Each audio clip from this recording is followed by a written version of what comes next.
Zero returned. No battered survivors limping through Eboracum's south gate. No torn vexilla raised to a weary cheer. Only rain on slate roofs and a roll call that ended in a silence no clerk could balance. Somewhere north of York, around the year 117 CE, the Legio IX Hispana stopped being numbers on rations and pay tablets and simply ceased. The eagle, Jupiter's own emblem, the soul of 5,000, did not come home. And in an empire that measured everything, the ledgers offered the loudest statement of all: nothing. Who were the missing? Not raw recruits. The Ninth had a century of scars behind it. Caesarian origins, hard seasons under emperors from Augustus to Trajan, long service in Britain after the island's conquest. In York, their stamp was everywhere. Tiles with the numeral 9, dedication stones naming officers, the mundane debris of permanence. A legion is a city in motion. Bakers, smiths, surgeons, scribes, families clustered outside the walls. When that moving city doesn't return, absence ripples outward. Empty barracks, unpaid contracts, widows who are no longer camp followers, but destitute citizens. An Aquila lost is not just hardware gone astray. To a Roman, it is sacrilege and strategic crisis in one. Armies rally to bronze and gold because men break. The standard is what doesn't lose it, and the message spreads faster than any courier. Discipline failed somewhere. The gods looked away. Governors petition the emperor.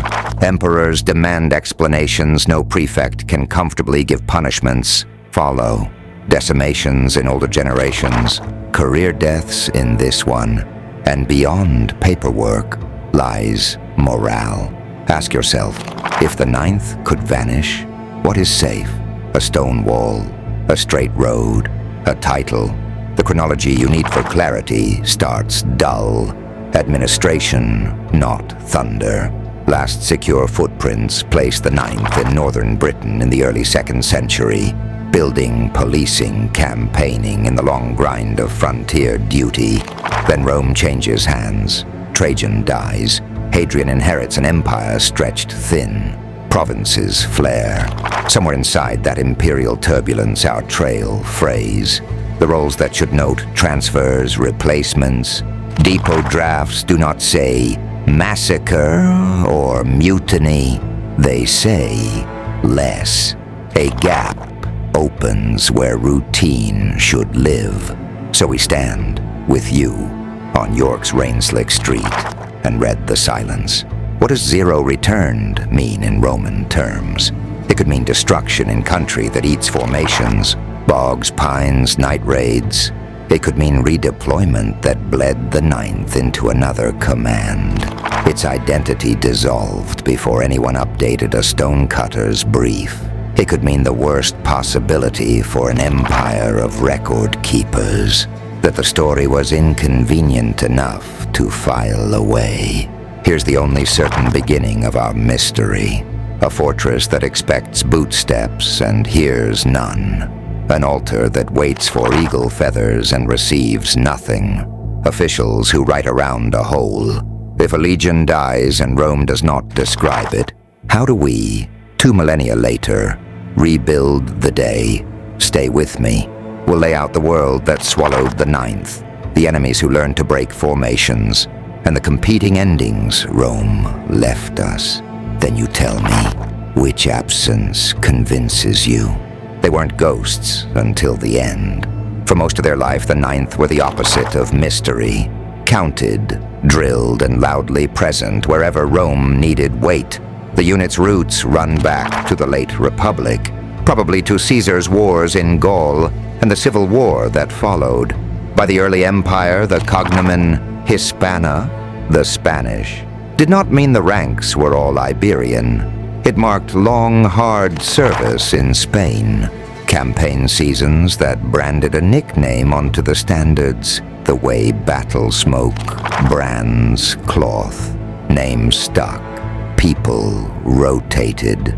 What did a legion mean in their prime? roughly 5,000 heavy infantry divided into 10 cohorts, with the first cohort double strength and status to match. Each cohort held 6 centuries. Each century followed its centurion, the real day-to-day spine of Roman discipline. Above them sat 6 tribunes, one senior, the Laticlavius, the seasoned camp prefect, Prefectus Castrorum, a veteran of 20 campaigns, and a senatorial legate who answered to the provincial governor and ultimately to the emperor.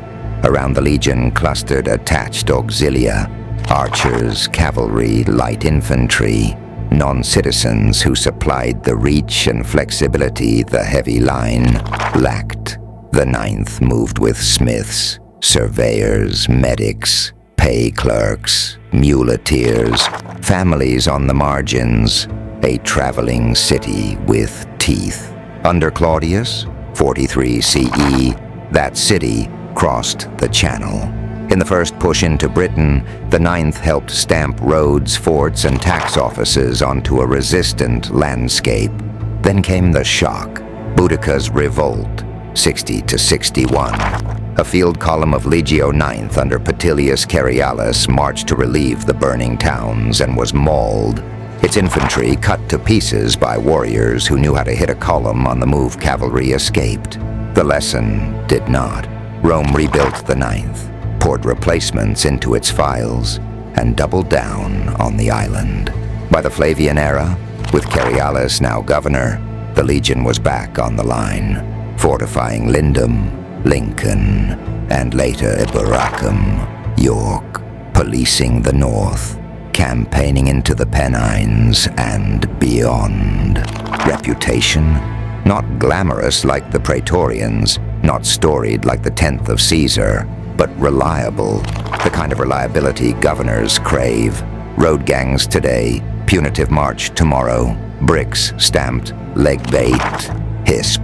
The next inscriptions, tile stamps, and altars across Britain show officers rotating through, promotions granted, gods thanked. The Ninth's senior staff read like a miniature senate in training. Its centurionate read like a roll of men who survived because they made other men hold the line. By Hadrian's accession, 117, the Ninth was a mature unit. Veterans mentoring recruits, standards heavy with decades of service. Its command chain knew Britain's rhythms: winter build, summer fight, autumn repair. And precisely because this was a known quantity, because the Ninth had been broken once and rebuilt and then settled into the long grind of frontier soldiering, the later silence bites harder. A legion with this much administrative gravity doesn't just go missing. If we're to understand how the Ninth could be there, visible in brick and stone, and then not, we first had to meet them as they were. Professional, patterned, and very, very Roman. Cold kills before steel. North of Eboracum, the map tilts into a country that punishes the careless.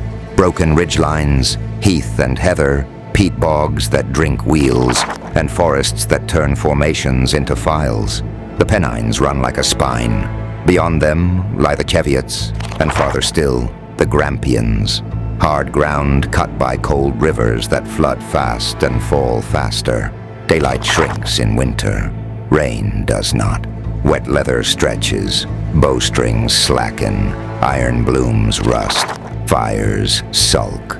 A legion built for sun-dry plains learns humility here. Rome fights with weight, geometry, and schedules.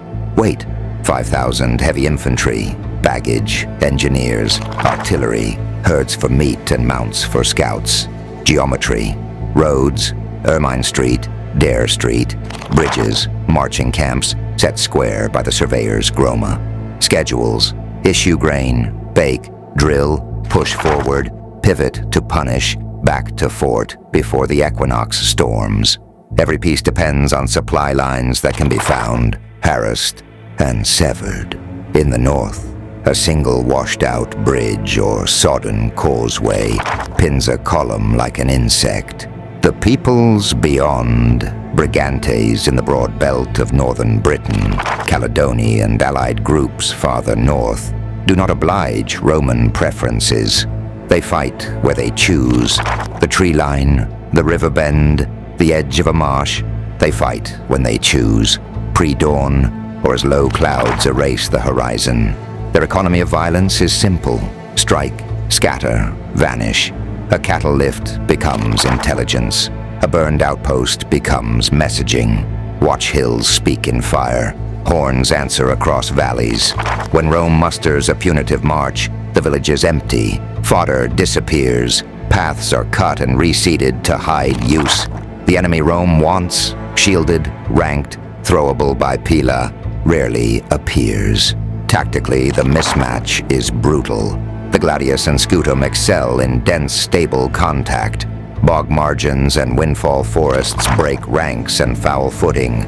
Pila thrown from a compressed column hit branches and sod instead of shields and sinew.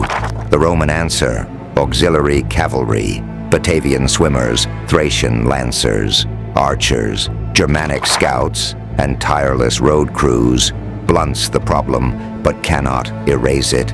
A turma can't gallop through knee-deep peat. An archer can't see through sea mist and drizzle.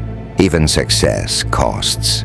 Chase raiders into bad ground, lose horses, refuse pursuit, embolden raiders. Logistics magnifies all of it. Grain must move dry. It seldom does. Fodder for animals competes with firewood for men. Mules founder, carts bog. Smiths hammer rivets by lamplight to keep mail from rotting off shoulders. Sick lists lengthen with exposure. Trench foot, pneumonia. Morale tilts when pay arrives late because a convoy chose the safe road and found it washed out. Discipline holds, but the landscape taxes it daily. This is the board the Ninth played on at the Empire's edge.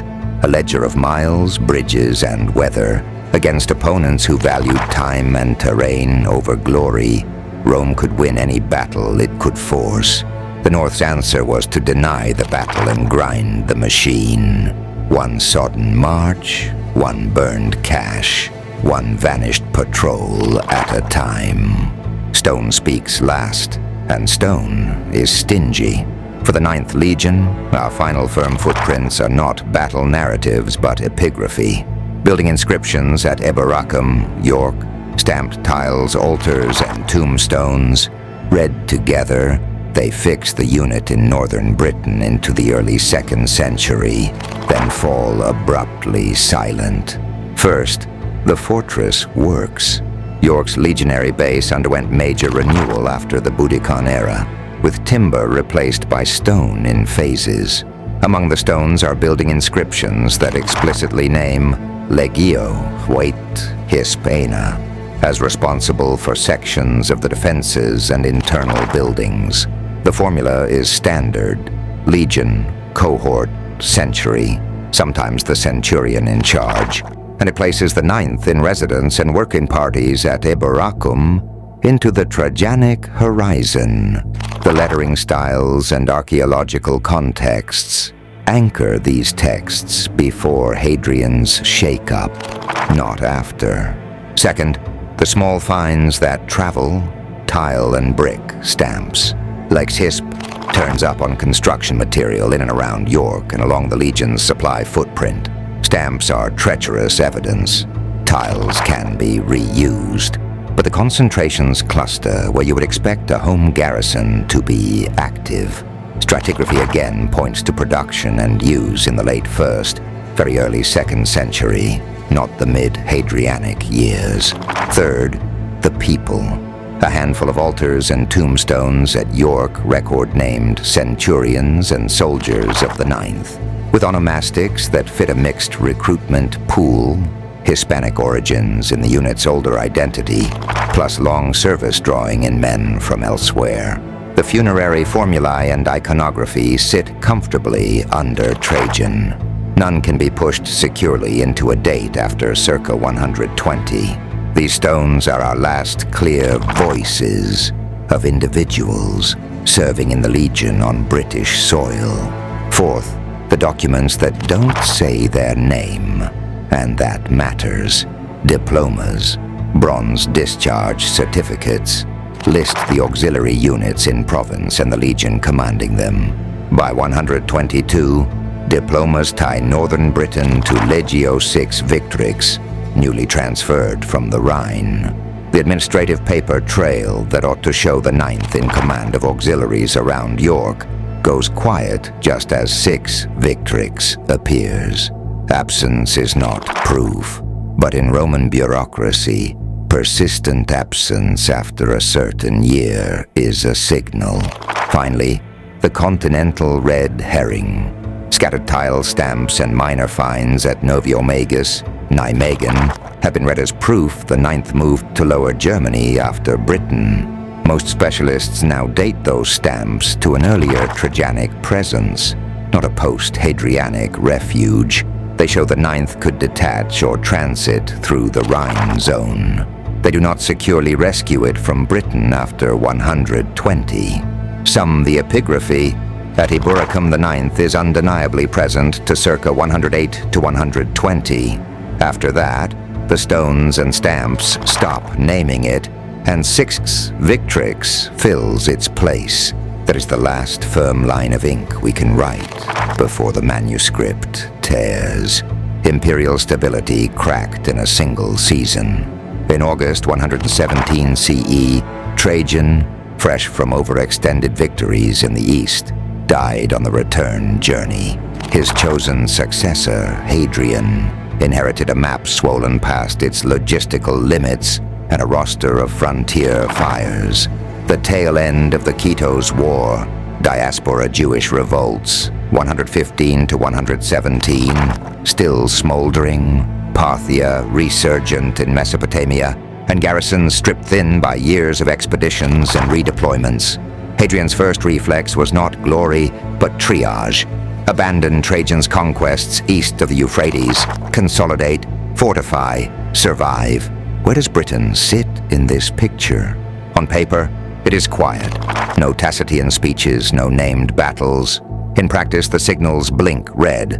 Governors change rapidly. Imperial resources pivot toward holding lines rather than pushing them. Units across the empire are shuffled like counters, vexillationes, detachments, peeled off for emergencies, veterans retired to cut costs, new levies not yet bedded in a province at the foggy edge of the world, feels every one of those strains first.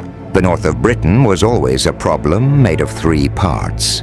Terrain that exhausts, tribes, Brigantian factions, Caledonian confederates, that prefer ambush to open fight, and weather that eats supply chains. Add imperial crisis, and you get a 4th part, opportunity. If detachments of the 9th and neighboring auxilia were siphoned south or overseas in Trajan's late wars, the line from Eburacum to the frontier would have thinned patrol rhythms loosen, fort repairs slip, scouts get cautious or vanish. Do you need a banner of rebellion to test a weakened enemy in that landscape, or just a dozen leaders who can count? Hadrian's policy choices suggest what reports were landing on his desk. He cancels gains elsewhere, pulls the empire inward, and within a few years will personally visit Britain, 122 CE, and order a continuous barrier. What we call Hadrian's walls are not medals. They are answers to specific, repeating problems. Raids that can't be trapped in set-piece battles. Attrition that bleeds cohorts without decisive engagements. Hostile coalitions that cohere just long enough to cut a road, burn a granary, and fade. You don't draw a line across an island unless you believe the northern pressure will persist. Was 117 the spark year for Britain? We lack the chronicler who names the chieftain and day. What we have are administrative symptoms. A legionary command at York that falls silent soon after. Legio VI Victrix inbound from the Rhine by 122. Construction programs that looked like a governor's admission. Hold here. In that mesh of crisis and reallocation, the Ninth is vulnerable in the way disciplined armies sometimes are, stretched, confident, and suddenly alone on patrol grids they once owned. A province can become a lit fuse without a proclamation, just a dozen small bangs, too far apart to make history until, all at once, they do. Hypothesis 1. Imagine the Ninth marching north from Eburacum into a belt of rain, peat and twisted oak, the road petering out to cart track, scouts reporting shapes rather than numbers. This hypothesis proposes a battlefield annihilation in Britain itself, a reconnaissance failure, a command break, and an ambush engineered by tribes who turned weather and ground into weapons. The setting fits. Northern Britain offered few sight lines, thick woodland, raised bogs, and streams that swelled without warning. Roman doctrine favored clear ground and coordinated signals. Here, horns died in the trees, and a cohort 100 paces away could be a rumor. If a coalition of Brigantian factions with Caledonian help shadowed the column, harassing the tail, removing pickets at dusk, cutting pack animals at fords, they could drive the legion to halt in a core bivouac and then choose the hour to strike. The mechanism is grimly plausible. A pre-dawn blow hits the rear guard first, not to break it, but to force the Eagle and senior officers to move back through narrowing space. Fires are kicked into smoke, pila are useless at 10 paces in brush, and the centurion's voice-to-hand discipline bleeds away. Once the line fragments, the enemy avoids a pitched decision. Instead, they collapse the legion by sections, pulling men into pools and channels where the shield wall cannot lock. The Aquilifer's knot stands longest, but when runners cannot find the legate and the options are dead, the standard becomes a beacon for the kill. In this reconstruction, the Ninth is not butchered in one place. It is hunted across miles, leaving no single kill field, only scattered death where bog and thicket swallow evidence. What fits is the administrative silence that follows. A legion wrecked on the edge of empire under a new emperor is a story a governor would prefer to flatten into logistics, replace the garrison, mend the road, say little. Hadrian's arrival and the decision to harden the frontier with a continuous barrier makes strategic sense if the North had just proven it could consume a field army. The subsequent stationing of the 6th Victrix at York supplies the replacement spine, as if a broken rib had been splinted overnight. What does not fit cleanly is archaeology. Britain's soil is generous to finds, forts, tile stamps, altars, yet we lack a definitive horizon of Ninth equipment sealed in a disaster layer that can be dated after the last certain inscriptions. That absence weakens the picture of a single terminal battle. It does not, however, kill the hypothesis, because a dissolution in movement, ambush, rout, pursuit, drownings, small pockets over days, would scatter material beyond easy recovery, and the victors had every reason to rework iron and strip the dead. The fog of war version remains stark and simple. The Ninth did not vanish. It unraveled, and the land kept the pieces. Hypothesis 2. There's another path out of the fog. The Ninth did not die in Britain at all. In this hypothesis, the legion leaves Eburacum under Trajan or early Hadrian, redeploys to the continental frontier, and meets its end on the Rhine or in Lower Germany, erased not by peat and pine, but by paperwork and replacement units that quietly absorb its survivors. The logic is administrative before it is dramatic. 117 CE brings a change of emperor and a portfolio of crises. Trajan's overstretched conquests are trimmed. Hadrian inherits revolts and an army that must be rebalanced. Moving a long-tenured British legion to reinforce troubled sectors fits the habit of Roman governance. rotate formations, dilute local ties, harden weak seams. The material trail that tempts this reading is thin but not imaginary. Tile stamps and brick marks attributed to Leg IX have been reported outside Britain, disputed but persistent in the literature, and stray inscriptions hint at officers whose careers continue after the last firm British milestones. A diplomata formula, naming the ninth later than our last secure York stones would, if accepted, place elements of the unit under a different sky. Even without a smoking tablet, the strategic picture encourages the move. The lower German provinces faced periodic alarms, and the Danubian line always needed seasoned cadres. A legion with a century of experience, blooded in Boudiccan aftermath and northern policing, is precisely the sort commanders crave when reshaping frontier posture. This hypothesis also explains the silence in Britannia's soil. If the Eagle and most archives traveled east, we should not expect a catastrophic death layer. In the North 6th Victrix, arriving to take over York reads less like emergency surgery and more like an orderly handover. One spine out, another in, the body of the province kept upright.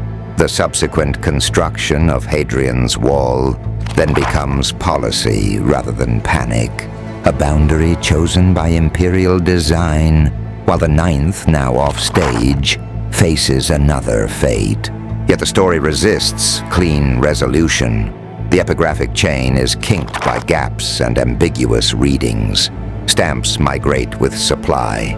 Veterans retire far from their last standards, and abbreviations invite wishful expansions.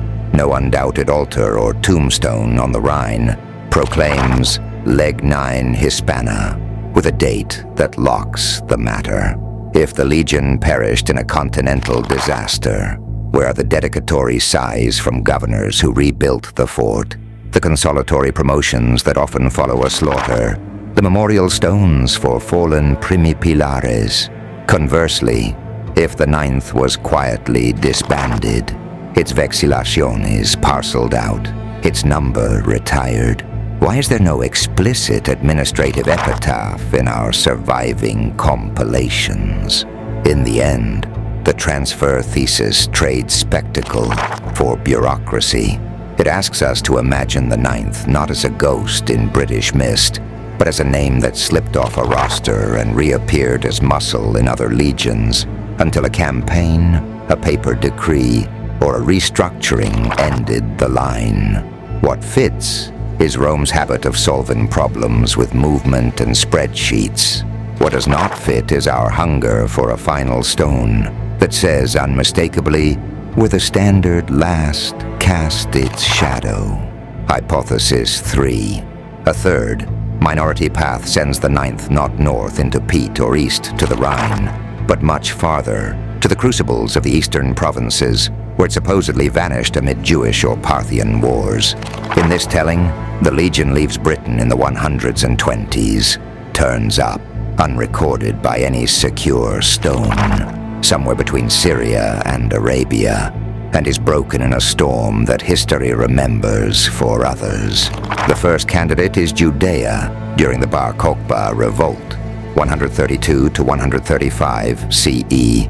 The logic is tempting. Hadrian's great rising consumed men and materiel. We know of legions redeployed into the theater.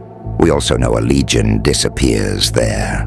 In truth, Deotariana likely met its end in those years. If one number can be erased in Judea, why not another? The hypothesis imagines ninth vexillationes bolted onto composite task forces, attriting in sieges and counterinsurgency, until the standard falls and the title is quietly retired to spare embarrassment. Yet the ground is shaky. The administrative record of the Judean War is fragmentary, but the legions we can actually name, ex Fretensis on the spot, Zix Ferrata in support and reinforcements from Syria and Arabia, do not include a securely attested IX Hispana, where we do have explicit notices of loss, as with Deuteriana. Later authors and epigraphy give us echoes, promotions to fill gaps, reconstitutions, or at least the rumor of disaster. For the ninth in Judea, there is only conjecture built on an absence in Britain and the undeniable ferocity of the revolt. A second eastern thread pushes the disappearance later into the Parthian-Armenian crises of the 160s under the co-rule of Marcus Aurelius and Lucius Verus. Here the case leans on the sheer scale of the campaign. Seleucia and Ctesiphon taken, and then plague and counter blows, and the periodic reshuffling of legions across the Danube East axis. A hard-used British legion could have been transferred earlier to the Rhine, then siphoned onward to the Veran War, finally dissolving in the east without leaving a clean epitaph. But again, the roster fights back. Eastern garrisons in this period are comparatively well attested. 3 Gallica, 4 Scythica, 6 Ferrata, 10 Fretensis, 12 Fulminata, 15 Apollinaris, and friends leave inscriptions, altars, bricks. No secure stone gives the ninth a home among them. When legions vanish in the 2nd century, they tend to leave some kind of fingerprint in the shuffle. Titles reassigned, honors noted, replacements named. The ninth's file lacks that smudge. Both Eastern scenarios share strengths and weaknesses. They exploit genuine gaps in the Roman habit of redeploying experience to hot fronts. They also rely on silence, asking absence to do the work of evidence. They fit an empire that solved problems by moving pieces. They strain against an epigraphic record that, while patchy, is not so porous that an entire legion could fight through 2 major Eastern wars and never stamp a tile, sign a tomb, or appear on a governor's boast. Thus, the Eastern ending remains possible in the abstract and unproven in the concrete. A shadow story drawn on a map crowded with better-lit names. In 122 CE, the Empire stopped pretending Britain's far north could be pacified by patrols and punitive raids. Hadrian himself came to the island. Sicut Victrix arrived from Germania Inferior to take up the northern burden, and across some 117 kilometers of crags, moor, and marsh, a continuous frontier began to rise.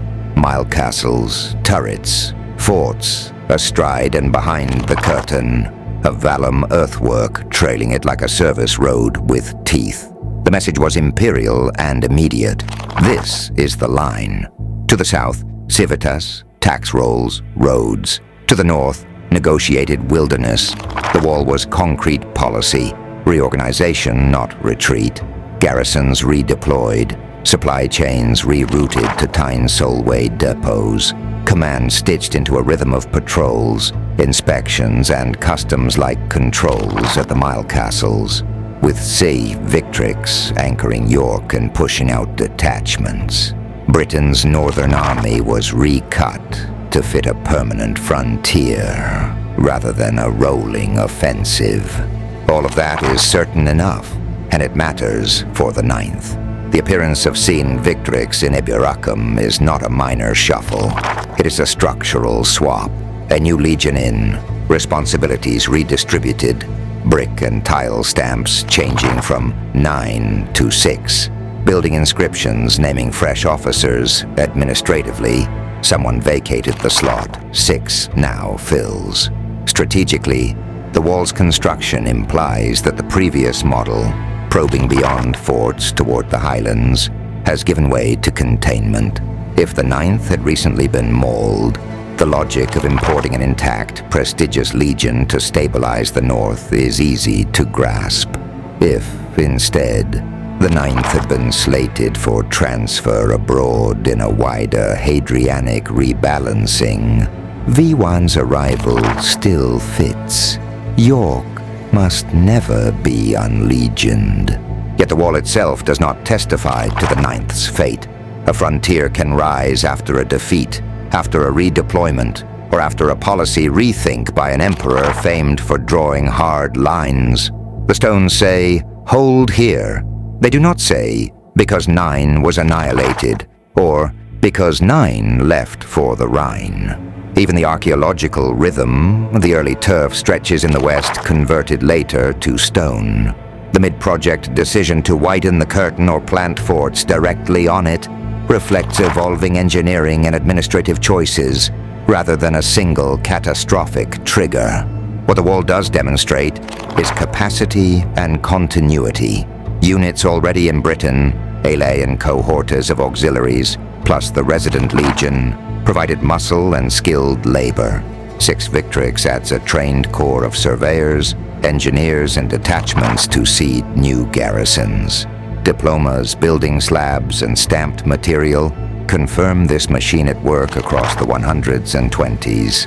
In that documentary noise, the 9th's voice falls silent. But silence among many voices is not a confession, only an absence. So Hadrian's Wall is best read as context, not verdict. It proves a northern army was retooled under a hands-on emperor. It proves York had a new legion and the frontier a new logic. It does not by itself prove where the 9th Hispana went, or whether it perished in bog and birch, marched east under new skies, or simply slipped out of the record before the mortar set. Empires rarely write epitaphs for their own mistakes. Rome, which itemized paychits and brick stamps with obsessive care, could also smother embarrassment under layers of procedure, promotion, and new construction. To understand why the 9th Hispana vanishes from the page, we have to watch how the imperial archive was made. Not by a single historian with a conscience, but by thousands of clerks copying rosters, governors issuing edicts, quartermasters stamping tiles, and later compilers stitching all that paper grit into lists that look authoritative and aren't. Start with the legion's list. Ancient army lists survive only in piecemeal echoes. Inscriptions celebrating a building job, discharged diplomas for auxiliaries naming the stationed legion, honorific slabs that parade a commander's cursus. None of these were designed to preserve unit biographies. They capture a moment. Legio VI built this gate, so-and-so served under the governor, and move on. If a legion transfers, is split into detachments, or is quietly merged into another paper command, the epigraphic trail can thin to nothing without anyone deciding to erase it. Bureaucratic opacity looks like conspiracy when you read it 2 millennia later.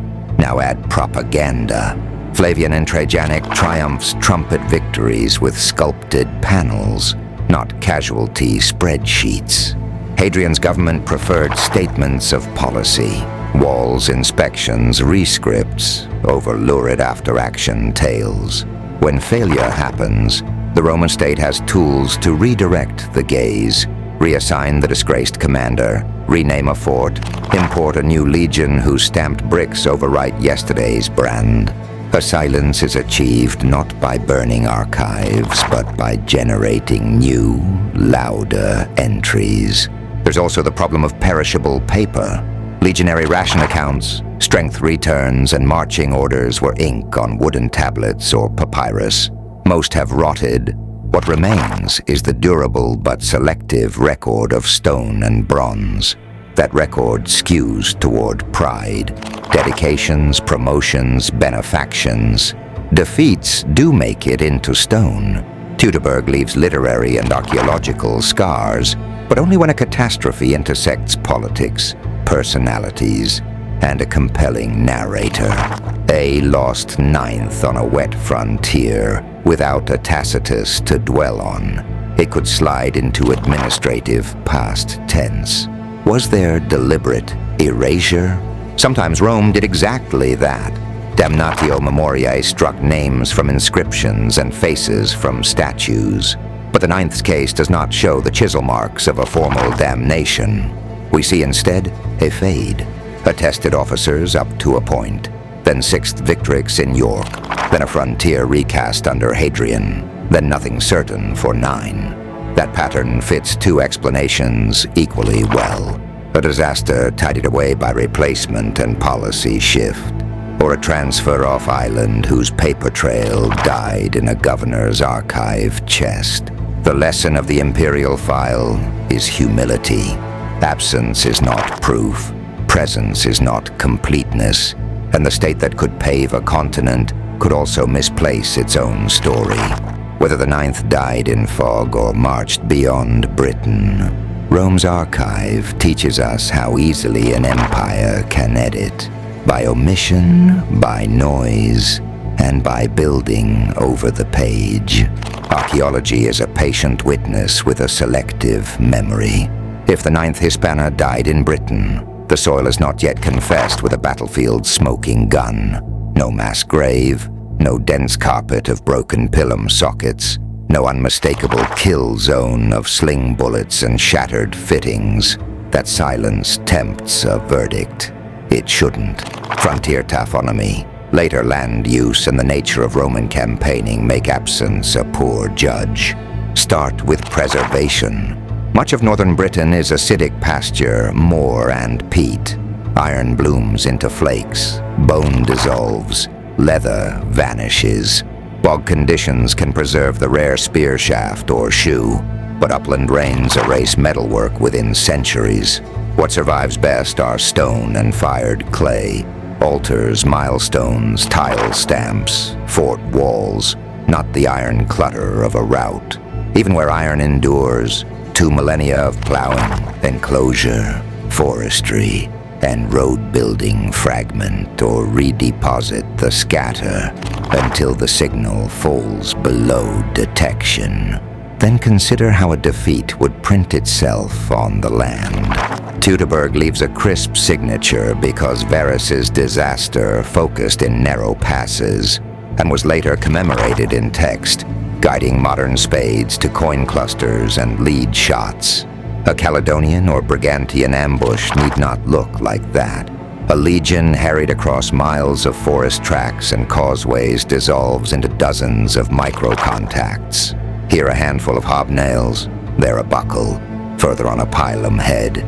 Each vignette is too thin to shout annihilation, and any post-battle stripping by victors, reusing armor, melting fittings, collecting coin, thins it further. Romans did the same after their own wins. Add overprint. Hadrianic and Antonine reorganizations rebuilt forts, quarried earlier ramparts, relaid roads. Later medieval farmsteads and post-medieval field drains bite again. A battlefield becomes a material palimpsest. The clean horizon a textbook expects is rarely there on a worked frontier. Even graves can hide. Cremation leaves little. Inhumations in shallow pits may be mistaken for later disturbances unless found in clusters. And clusters are exactly what erosion and centuries of digging break apart. What then does the ground say? It confirms a busy military landscape. Fort sequences at York, along Dare Street and the Stainmore route. Tile and brick stamps naming other legions after 122.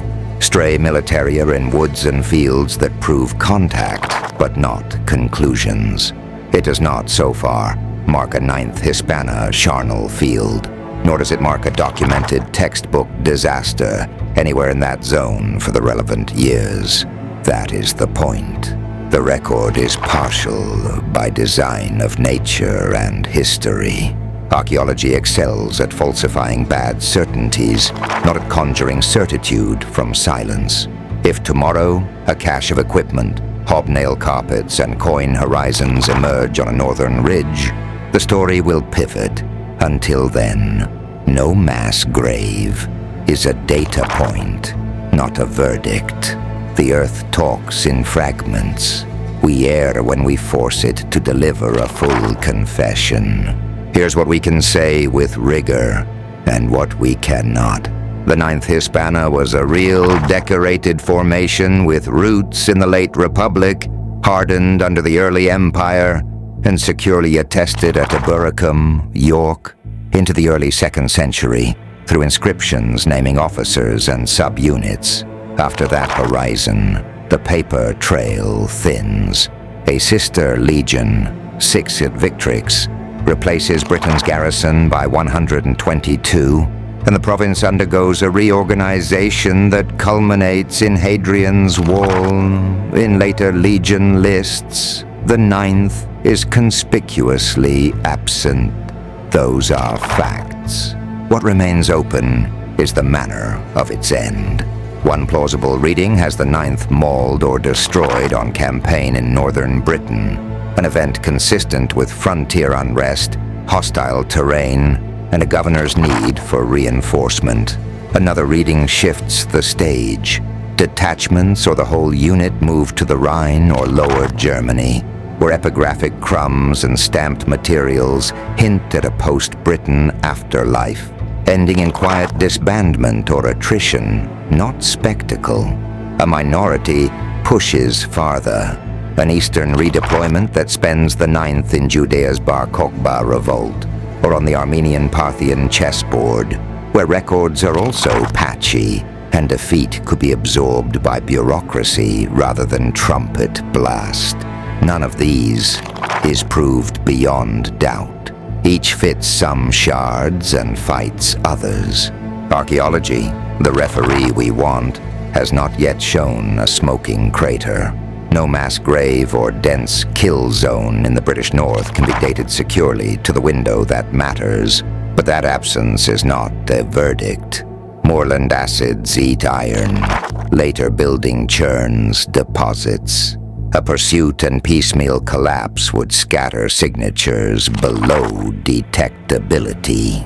Conversely, the continental hypotheses lean on thin epigraphy and later administrative silence. Suggestive, not conclusive.